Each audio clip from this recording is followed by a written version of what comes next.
Ahora sí, ya, ahora sí. Amén. Bueno, muchas gracias. Primeramente el pastor Miguel, que me llamó ahí, me dijo, hey, ¿puedes ayudarme a predicar esta fecha? Le dije, bueno, esa fecha no puedo, pero sí puedo el siguiente domingo. Entonces dijo, ya, está bien. Entonces, según escuché, está en Chile ahora, con su familia, con su esposa.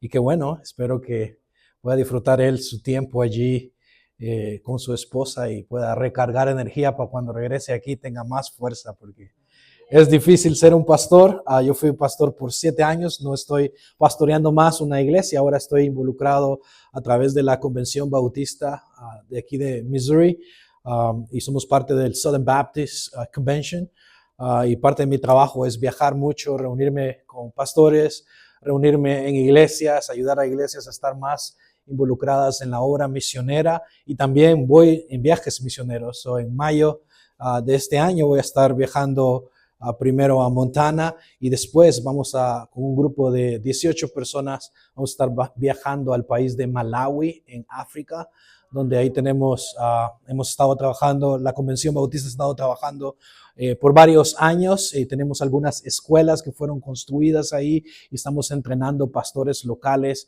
para que puedan tener acceso a educación cristiana y así puedan predicar una sana doctrina en África. Uno de los problemas en África es el evangelio de la prosperidad o prosperity gospel, como decimos en inglés. Está por todos lados en África y lo que queremos es que hayan iglesias sanas para que así entonces puedan haber familias sanas que puedan predicar la palabra de Dios. Amén. En esta mañana vamos a tratar de examinar las verdades que encontramos en el libro de Salmos. Voy a invitarle que vaya con su Biblia ahí a Salmos capítulo 13.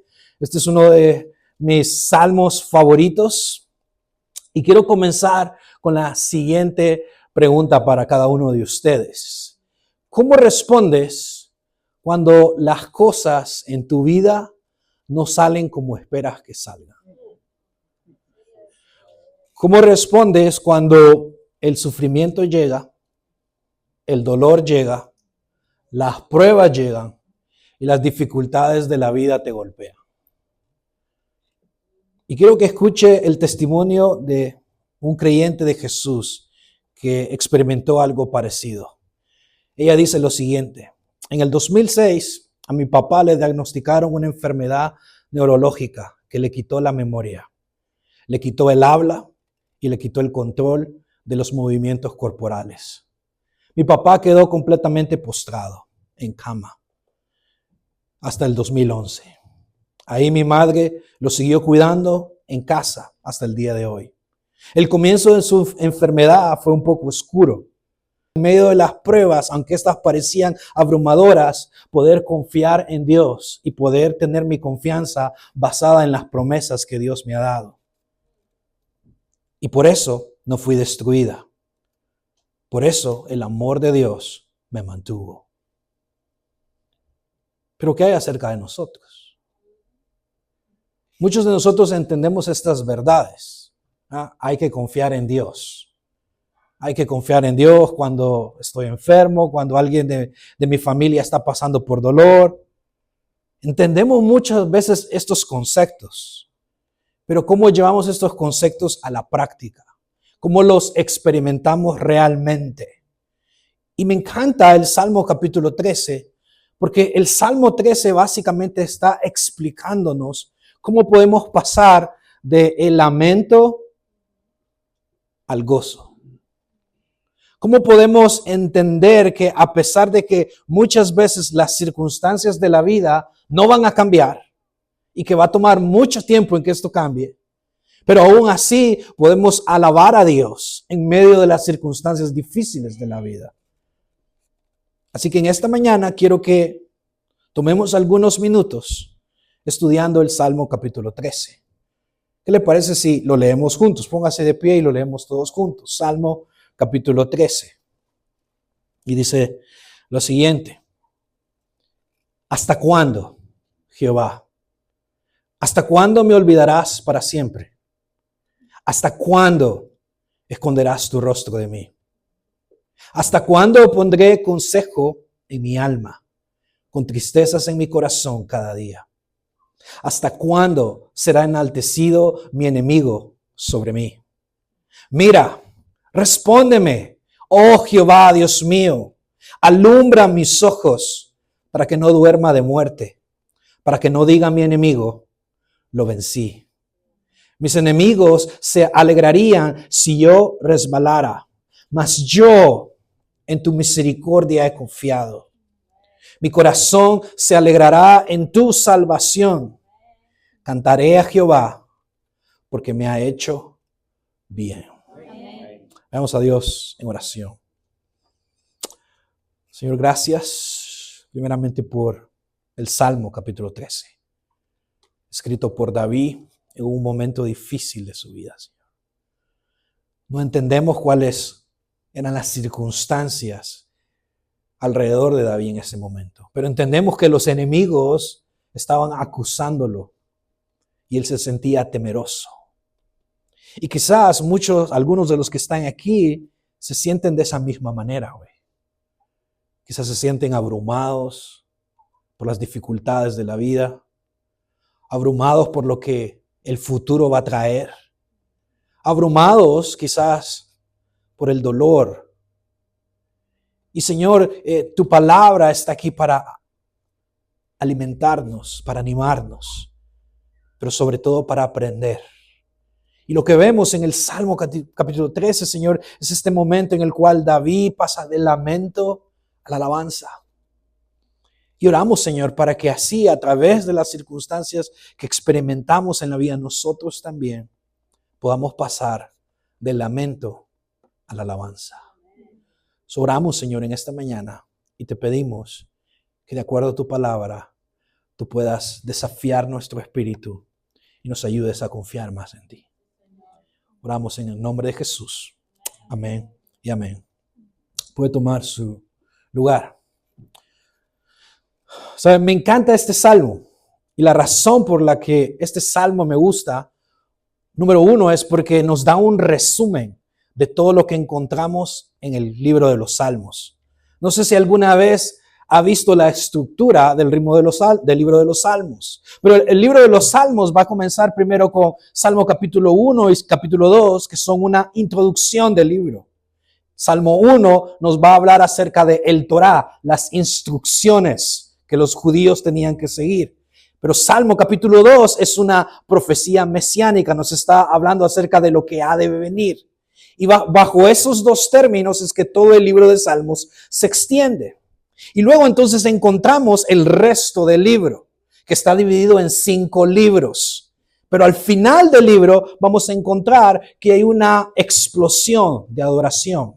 Salmo capítulo 146 a Salmo 150. Ahora el punto es, ¿qué es lo que hay en medio del libro de los Salmos? Y básicamente lo que hay en medio del libro de los Salmos es lamento y alabanza. Lamento y alabanza. La mayoría de los salmos van a comenzar con un grito de lamento. Alguien se está lamentando. En algunos de los casos es David, en otros casos es alguno de los otros escritores. Pero al final de cada uno de estos salmos vamos a observar que hay un movimiento que sucede y ese movimiento va a terminar con una explosión de alabanza, que es justamente como termina el libro de los salmos, capítulo 146 y capítulo 150. Esto es lo que sucede en este salmo, en el Salmo capítulo 13. En resumen, lo que tenemos es que el salmo comienza con un momento de lamento y lo puedes observar ahí, versículo 1 hasta versículo 4. Pero luego hay un cambio, hay una transición, hay un momento en el que el salmista comienza a orar a Dios, está suplicando a Dios. Y entonces eventualmente el salmista va a terminar alabando a Dios, versículo 7 hasta versículo 8. Así que quiero que pienses en eso. Lamento, súplica, alabanza. Y mira cómo comienza versículo 1. Comienza diciendo el salmista en versículo 1 y versículo 2. ¿Hasta cuándo, oh Jehová? ¿Hasta cuándo me olvidarás para siempre? ¿Hasta cuándo esconderás tu rostro de mí? ¿Hasta cuándo pondré consejo en mi alma con tristeza en mi corazón cada día? ¿Hasta cuándo será enaltecido mi enemigo sobre mí? Los primeros 2 versos que encontramos aquí nos hablan del corazón del salmista. En estos versos vemos que el salmista va a lanzar 5 preguntas. ¿Los puedes ver ahí? Hay 5 preguntas que el salmista está lanzando. Y las 5 preguntas están dirigidas ¿a quién? A Dios. Él está preguntándole a Dios. Ahora, el punto es que cada una de estas preguntas nos expresan el lamento. En otras palabras, cómo el salmista se siente acerca de Dios. Y este momento en el cual el salmista está preguntando a Dios es un momento en el cual muchos de nosotros experimentamos en la vida, cuando las cosas no salen como queremos. Nos sentimos equivocados acerca de quién es Dios y cómo Dios está actuando. Y eso es normal. Ahora, quiero que observemos estas 5 preguntas. Pregunta número 1. El salmista comienza diciendo ahí, ¿hasta cuándo, Jehová? Ahora, esta primera pregunta nos habla del tiempo. Es como si el salmista estuviera diciendo, ¿cuánto tiempo más vamos a seguir en esta situación? ¿Cuánto tiempo más durará este momento tan difícil en mi vida? ¿Cuánto tiempo más, Dios, hasta que tú posiblemente hagas algo? Ahora, no sabemos cuáles son las circunstancias que rodean a David en este momento, pero sí sabemos que David está ¿qué? Frustrado. Sabemos esto por el tono de la pregunta. ¿Hasta cuándo? Esta pregunta nos revela que el salmista ya no desea estar sufriendo. Él desea que las circunstancias cambien a su favor, que Dios haga justicia y que de manera milagrosa algo suceda y todo cambie. Esta misma pregunta la encontramos en Apocalipsis capítulo 6, por ejemplo, versículo 10. Allí están los santos clamando a Dios para que Él aparezca. Y dicen ahí, ¿hasta cuándo, Señor? ¿Hasta cuándo, santo y verdadero, no juzgas y vengas nuestra sangre en los que moran en la tierra? Están clamándole a Dios. Es el mismo tono que encontramos aquí en Salmos capítulo 13 con esta primera pregunta. El salmista básicamente está diciendo, ¿hasta cuándo, Señor, con esta enfermedad? ¿Hasta cuándo, Señor, con este dolor? ¿Hasta cuándo, Señor, con esta situación? ¿Hasta cuándo seguiré sufriendo? ¿Hasta cuándo, Señor, voy a seguir esperando? Y quizás muchos de ustedes han estado allí. ¿Hasta cuándo, Señor, se va a arreglar mi situación en este país? ¿Hasta cuándo, Señor, con esta enfermedad? ¿Hasta cuándo, Señor, voy a poder volver a ver a mi familia? ¿Hasta cuándo, Señor, voy a experimentar paz? Es el mismo tono. Segunda pregunta. ¿Hasta cuándo me olvidarás para siempre? Ahora el salmista está hablando de sus emociones. ¿Cómo se siente? El salmista se siente ahora abandonado. Se siente que Dios lo ha olvidado. Quizás sentía que Dios se había olvidado de él. O quizás él sentía que Dios había olvidado sus promesas, su pacto, su misericordia. Por eso el salmista está clamando a Dios, porque él necesita una respuesta. No hay señal de Dios. No hay ningún profeta que aparezca y hable a David. No hay palabra alguna que describa a Dios comunicándose con David. Él se siente olvidado por Dios. Es como si Dios no respondiera. Y mucho menos está interesado en hablar. Y quizás tú estás allí. Has estado clamando a Dios por años, por algo específico, pero Dios no responde. Dios está en silencio. Y es como si Él se hubiera olvidado de ti. Es como si Él te hubiera abandonado. Es el mismo sentimiento que Jesús experimentó en la cruz. ¿Recuerdas ese momento en la cruz? Jesús está crucificado y está orando al Padre, y la oración dice lo siguiente: Elí, Elí, lama sabactani. Esto es, Dios mío, ¿por qué me has abandonado? Jesús mismo en la cruz se siente abandonado. Como seres humanos hay momentos en la vida en los cuales nos sentimos de esta manera. Sentimos como si Dios se hubiera olvidado de nosotros. Sentimos como si Dios ya no estuviera cerca de nosotros. Sentimos que Él nos ha olvidado. Pero David no se queda allí. Sigue preguntando. Tercera pregunta. ¿Hasta cuándo, dice ahora, esconderás tu rostro de mí? Ahora esta pregunta es un poco más profunda, es más reveladora, porque ahora el salmista no solo se siente de que Dios lo ha abandonado, sino que también se siente que Dios lo ha ignorado. Esta es la misma pregunta que Job lanza en medio de su frustración después de haber perdido a todos sus hijos, a sus hijas, su tierra, su ganado, su mujer, su casa, su reputación. Job le pregunta a Dios y contiende con Dios y le dice, ¿por qué escondes tu rostro y me consideras tu enemigo? Job se siente ignorado. ¿Ha pasado por eso alguna vez? ¿Sentirse ignorado? Yo siempre me recuerdo de este hombre. Por mucho tiempo fui un capellán en varias compañías, donde yo visitaba estas compañías, entraba a las oficinas y hablaba con los empleados, y los empleados venían conmigo y hablaban acerca de sus problemas. Muchas veces eran problemas emocionales, otras veces eran problemas espirituales, pero eso era parte de algo de que hacía por varios años. Y siempre recuerdo a este hombre, su nombre es todavía Eric. Y Eric estaba en esta pequeña oficina, en una compañía de grúas.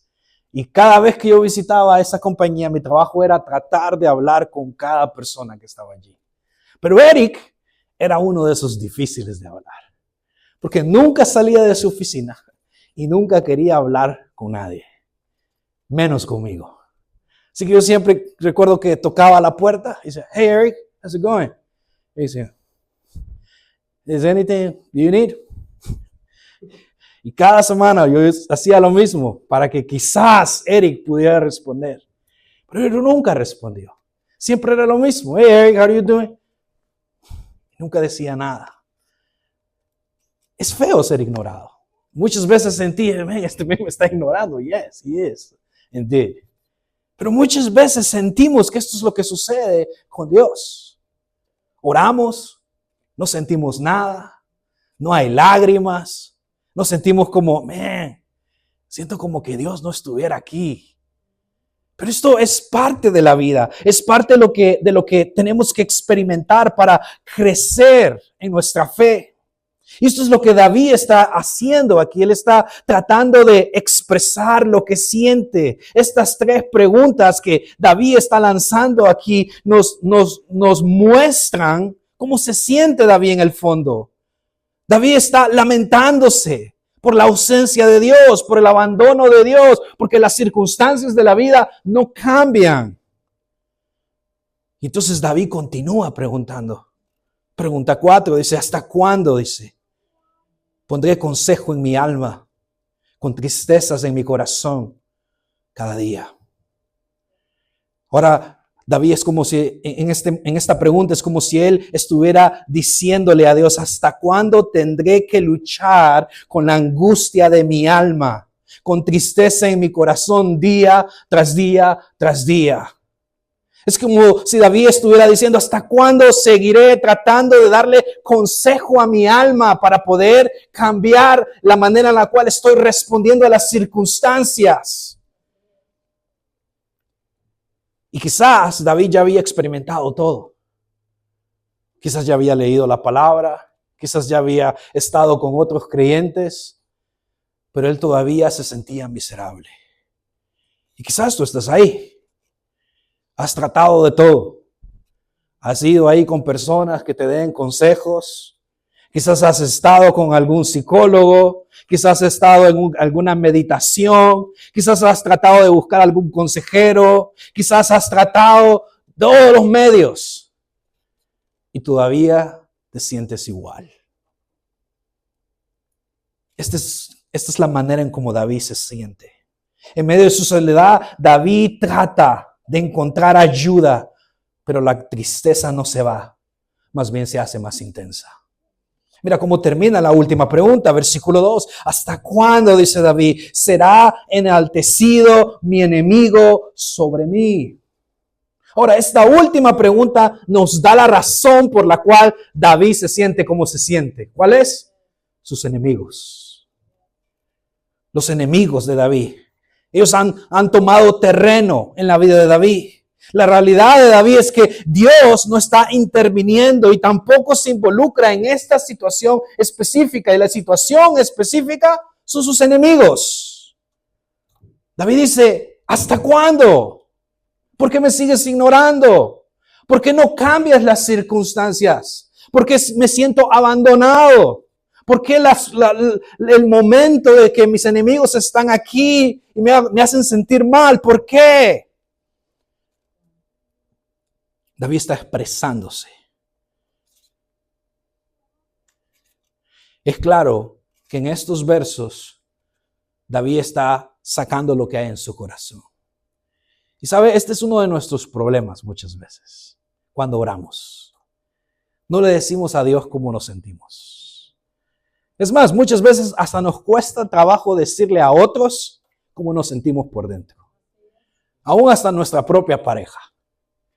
Estamos ahí, quizás en la misma cama, quizás en el mismo lugar donde comemos todos juntos, quizás en el sofá, pero nadie se está comunicando los unos con los otros. No hay una verdadera comunicación donde realmente estamos expresando cómo nos sentimos. Porque nuestra naturaleza es tratar de evitar cualquier tipo de comunidad y poder estar en soledad. Porque no nos gusta hablar de cómo nos sentimos. Pero David aquí está haciendo algo completamente opuesto. David está diciéndole a Dios cómo se siente su corazón, cómo se siente él por dentro. Él dice, me siento abandonado, me siento que me has ignorado, siento que no estás haciendo nada, que las circunstancias siguen iguales. Siento que yo tengo que hacer algo para poder sentirme mejor. Pero David no se queda allí. Ahora va a pasar de lamentarse a Dios a poder suplicar a Dios. Y aquí es donde muchos de nosotros tenemos que aprender a hacer esto. No solamente se trata de quejarnos con Dios. No solamente se trata de poder expresarle a Dios cómo nos sentimos. Sino es traer todo ese dolor, todas esas emociones, todos esos sentimientos y ponerlos en oración delante de Dios. Mira lo que dice ahora versículo 3 y versículo 4. David ahora suplica a Dios. Versículo 3. Mira, respóndeme, oh Jehová, Dios mío.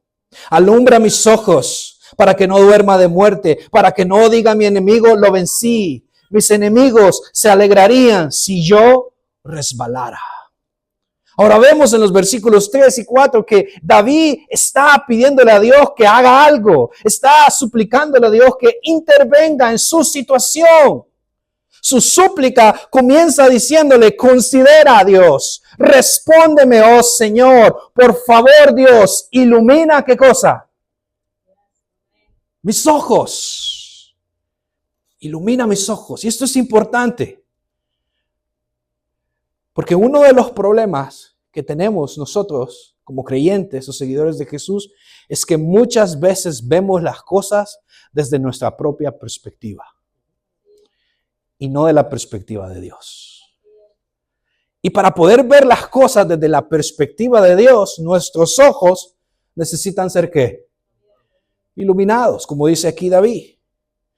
Charles Spurgeon, un gran predicador, dijo lo siguiente acerca de esto. Dice que el ojo de mi fe esté limpio para que yo pueda ver a mi Dios en medio de las tinieblas. Es bien difícil poder ver a Dios cuando el panorama es oscuro. Es bien difícil poder ver a Dios cuando estás en medio del túnel, en medio de la oscuridad. Generalmente somos fáciles para ver las cosas desde nuestra propia perspectiva, pero no desde la perspectiva de Dios. Ahora es interesante porque esta es la misma oración que el apóstol Pablo hace en Efesios capítulo 1. Si vas ahí, Efesios capítulo 1, versículo 16 y 17. El apóstol Pablo está animando a la iglesia de Éfesos y él está orando, intercediendo por la iglesia. Y él dice lo siguiente ahí en el versículo 16 de capítulo 1, dice, no ceso, dice Pablo, de dar gracias por vosotros, haciendo memoria de vosotros en mis oraciones. Él está orando. Y dice ahora versículo 17, para que el Dios de nuestro Señor Jesucristo, el Padre de gloria, os dé espíritu de sabiduría y de revelación en el conocimiento de Él. Y aquí viene, verso 18. Alumbrando los ojos de nuestro entendimiento.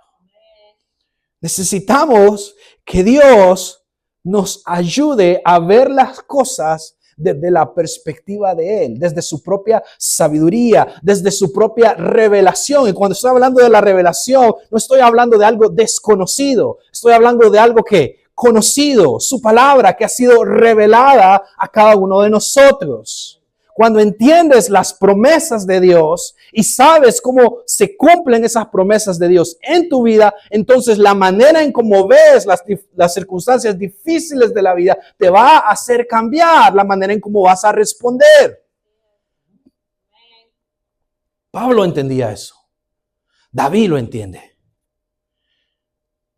Necesitamos ver las cosas desde la perspectiva de Dios. Necesitamos que nuestros ojos estén iluminados. La pregunta de ¿hasta cuándo? Dios del versículo 1 sigue en pie. En otras palabras, las circunstancias de David no han cambiado en versículo 3. Siguen siendo ¿qué?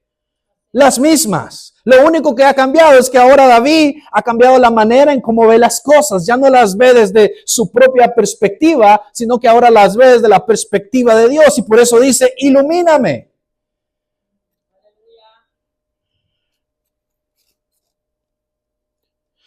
Una de las cosas aquí es que a pesar de que David se siente emocionalmente quebrado, él pone sus emociones en su lugar y no permite que éstas le controlen. Es por eso que le suplica a Dios por la luz para ver todo desde la perspectiva de Dios y no desde su propia perspectiva o la perspectiva de sus emociones. Generalmente, iglesia, en las crisis de la vida nos dejamos llevar por cómo nos sentimos. Una cosa es expresarle a Dios cómo nos sentimos y otra cosa es dejarnos llevar por nuestras propias emociones. No debemos tomar decisiones basadas en cómo nos sentimos, sino más bien debemos de tomar decisiones basadas en lo que Dios dice. Por esta razón necesitamos tener clara cuál es la perspectiva de Dios. Si no entiendes quién es Dios y no entiendes cuál es el propósito de Dios para tu vida y lo que Dios ha hecho en tu vida, vas a tomar decisiones muchas veces basado en cómo te sientes, no en cómo Dios quiere que tú respondas. David lo dice, necesito tener luz, porque si no tengo luz, dice ahí, la muerte viene. Ilumina mis ojos, dice él, para que no duerma de muerte, para que no diga mi enemigo, lo vencí.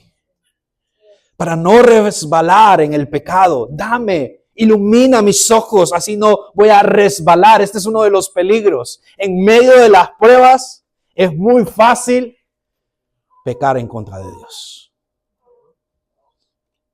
Es muy fácil quejarse, es muy fácil dejar de confiar en Dios, es muy fácil dudar de quién es Dios. Por eso David dice, ilumíname, interviene, ven a mí, trae la luz que necesito para que yo pueda confiar en ti. Pero David no se detiene allí. Mira, comenzó lamentándose, ahora está suplicando en oración a Dios, le está pidiendo a Dios que haga algo específico para que él pueda ver las cosas no desde su perspectiva, sino de la perspectiva de Dios. Pero ahora David va a terminar el salmo alabando a Dios. Mira cómo termina, versículo 5. Mas yo, dice, en tu misericordia he confiado. Mi corazón se alegrará en tu salvación. Cantaré a Jehová porque me has hecho bien. Ahora, David termina el salmo con una explosión de alabanza. Versículo 1 y 2 está lamentándose. Versículo 3 y 4 está suplicando a Dios por medio de la oración. Pero ahora en versículo 5, el versículo 6 está alabando a Dios. Está gozoso. Wait. ¿Cómo es eso posible? Me estás diciendo que en medio del dolor puedo pasar del dolor a alabar a Dios. Sí. Sí se puede. Pero hay algunas cosas que son claves de entender. Y David las deja específicamente ahí en versículos 5 y 6. La razón por la cual el corazón de David se alegra es porque él sabe lo que Dios ha hecho. David dice, mi corazón se alegrará ¿en qué? David sabe lo que Dios ha hecho. Tú me has salvado, dice. Me has salvado en el pasado, me salvarás ahora. Me salvarás en el futuro. No solamente dice eso, la razón por la cual David está cantando es ¿por qué? Porque él sabe que Dios le ha hecho ¿qué? Bien. Uno de los problemas que tenemos como seres humanos es que somos rápidos para olvidar. Olvidamos lo que Dios ha hecho. Olvidamos los pequeños detalles en los cuales Dios ha intervenido en nuestra vida y ha hecho cosas específicas para nosotros. Por eso David está aquí recordándose lo que Dios ha hecho. Dice, Dios me ha salvado. Pero no solamente me ha salvado, Él me ha hecho bien una y otra vez y otra vez y otra vez. Y porque Dios me ha hecho bien, por lo que Dios ha hecho, entonces yo puedo ¿qué? Cantar. Entonces yo puedo ¿qué? Confiar en Dios y poder estar en este momento en el cual estoy adorando a Dios. Pero David también sabe quién es Dios. Ahí dice en versículo 5. Yo en tu misericordia he confiado. David ahora define quién es Dios. ¿Es un Dios de qué? Misericordia. Lo que Dios ha hecho, ¿quién es Dios? Si no sabes esas dos cosas, va a ser bien difícil que puedas alabar a Dios en medio del dolor. Necesitas entender primero quién es Dios y qué es lo que Dios ha hecho en tu vida. Vaya conmigo a Efesios capítulo 1.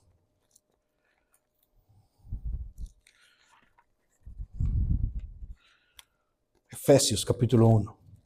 Usted está estudiando el libro de Efesios, ¿verdad? ¿O no?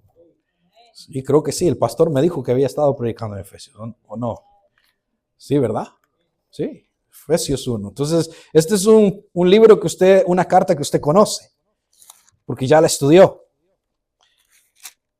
Si va ahí, Efesios capítulo 1.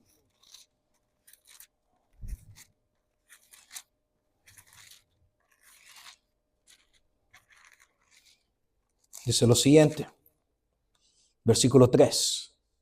Pablo está dando su introducción en versículo 1 y versículo 2. Pero ahora en versículo 3, Pablo va a hablar acerca de las bendiciones espirituales. En otras palabras, lo que Dios ha hecho por nosotros, lo que Dios nos ha dado. Versículo 1. Bendito sea el Dios y Padre de nuestro Señor Jesucristo, que nos bendijo, ¿cómo? Con toda bendición espiritual en los lugares celestiales en Cristo.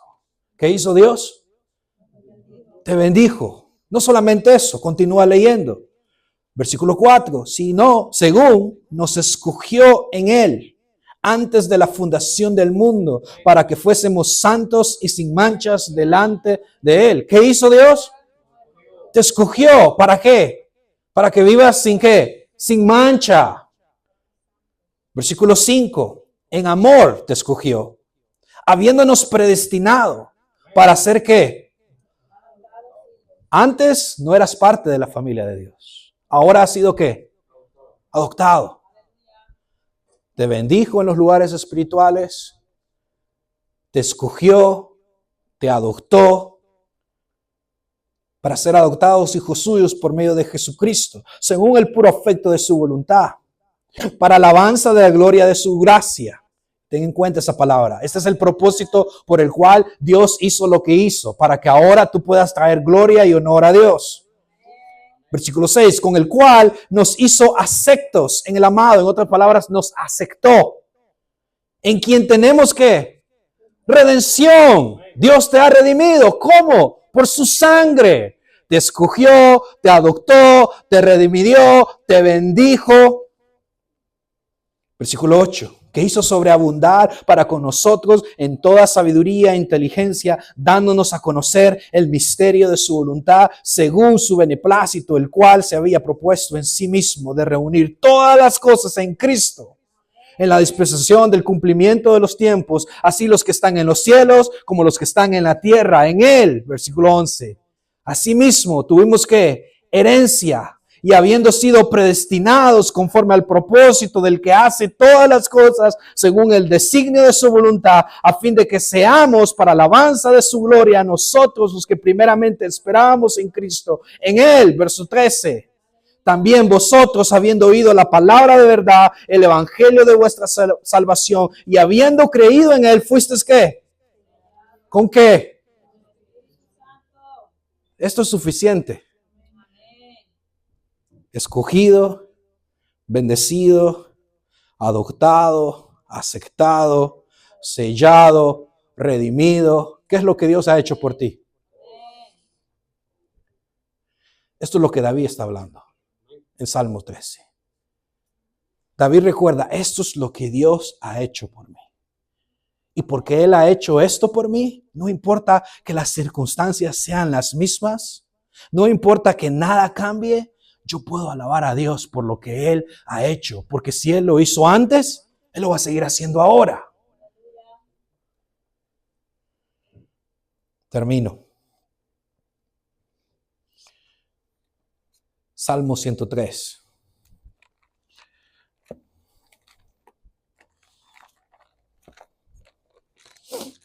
Salmo 103. Versículo 1 al 4. El salmista está hablando, David. Dice lo siguiente, versículo 1, Salmo 103. Bendice, alma mía, a Jehová, y bendiga todo mi ser su santo nombre. Bendice, alma mía, dice el salmista, a Jehová. Y mira lo que dice ahí. Y no olvides ninguno de qué. El salmista sabe que es muy fácil para nosotros olvidarnos de lo que Dios ha hecho. Por eso el salmista dice, no, ayúdame a que yo no me olvide de ninguno de los beneficios que tú has hecho, Jehová. Él es el quien perdona todas tus iniquidades. Él es el que sana tus dolencias. Él es el que te rescata del hoyo de tu vida. Él es el que te corona de favores y de misericordias. Él es. Y porque Él ha hecho esto, y porque sé quién es Él, y sé que es un Dios de misericordia, sé que es un Dios soberano, sé que es un Dios de amor, sé que es un Dios de perdón, entonces, aunque las circunstancias de la vida sigan siendo las mismas, yo puedo alabar a Dios con toda libertad como David lo hace aquí. Termino. Las malas noticias. Vas a sufrir. No puedes escapar de eso. No hay manera. En algún momento de tu vida vas a sufrir. Seas un buen cristiano o seas un mal cristiano. Seas un seguidor de Dios a todo pulmo o no. Vas a sufrir. Pero hay una manera en cómo puedes responder al sufrimiento que solo los cristianos pueden hacer. Es con alabanza. Es entendiendo quién es Dios. Es entendiendo lo que Él ha hecho. Muchas veces Dios va a utilizar el lamento para humillarnos. Y cuando estás humillado, es ahí cuando te das cuenta de tus limitaciones y de tu necesidad de Dios. Y entonces es ahí cuando suplicas a Dios para que intervenga. Es ahí cuando suplicas a Dios para que mueva todos los recursos y cambie la manera en cómo estás respondiendo. Pero al final, si te mantienes fiel, vas a poder experimentar, alabar a Dios en medio del dolor. Amén. ¿Qué le parece si oramos juntos? Y yo no sé su historia, hermano. El pastor tampoco me dijo su historia. Pero si usted está pasando por un momento difícil, creo que este es un buen momento para que ore a Dios. Póngase de pie y oremos a Dios. No lo conozco, no sé nada de usted, pero Dios sí sabe. Dios conoce su corazón. Dios conoce sus debilidades. Dios conoce sus luchas. Dios conoce su dolor. Padre, en esta mañana, en esta tarde, nos ponemos delante de ti. Gracias, Señor. Gracias por el Salmo capítulo 13. Padre, ilumina nuestros ojos. Ilumina nuestros ojos para que podamos ver todo desde tu perspectiva. Ilumina nuestros ojos para tener el entendimiento suficiente para poder ver lo que tú has hecho en el pasado, pero también lo que tú vas a hacer en el futuro. Permítenos tener nuestros ojos alumbrados, Señor, para poder confiar en ti, aun cuando las cosas no funcionan como deseamos que funcionen. Y Padre, yo oro en esta tarde por estos hermanos. Yo no conozco sus vidas, pero tú les conoces, Dios. Tú conoces sus luchas. Tú conoces aquello que les trae aflicción y dolor. Y oro, Señor, para que en el nombre de Jesús, que a pesar de que las circunstancias no vayan a cambiar, o quizás sí, porque tú eres el Dios de todo poder y autoridad. Pero oro, Señor, para que aún en medio de las circunstancias difíciles de la vida que experimentan, ellos puedan disfrutar del gozo de alabarte a ti, sabiendo quién eres tú y lo que tú has hecho por nosotros. Oramos, Señor, y pongo en tus manos a esta iglesia y a su pastor. Ayúdalos a que ellos puedan ser de bendición a aquellos que aún no te conocen. Oramos, Padre, y todo esto lo ponemos en tus manos, confiando de que tú eres un Dios de misericordia, un Dios lleno de amor, un Dios soberano que hará a su tiempo lo que tenga que hacer con nosotros. En Cristo Jesús, nuestro Señor y Salvador, oramos. Amén.